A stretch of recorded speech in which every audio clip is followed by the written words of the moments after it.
there!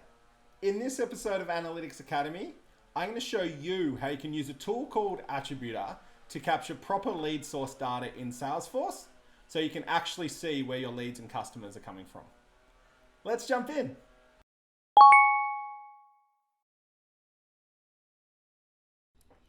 Attributor is a small bit of code you add to your website.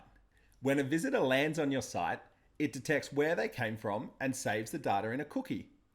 Then when they complete a form on your website, it writes the data into hidden fields in the form, and the data is captured by your form tool and can be sent to your CRM and other tools.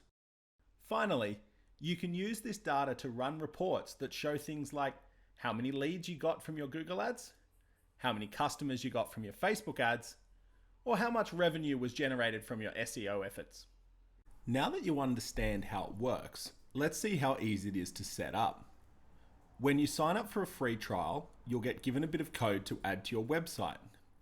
Depending on what website builder you're using, you should just be able to copy it, go to the settings section, and paste it in. You can also use tools like Google Tag Manager to add it in as well. Now go to the tool you use to power the lead capture forms on your site.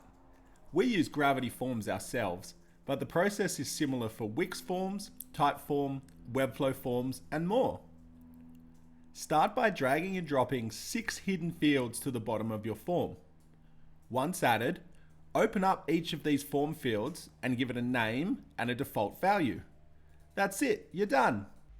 Now when someone completes a form on your website, Attributor will write information on where they came from into these hidden fields, and it will be captured by your form tool.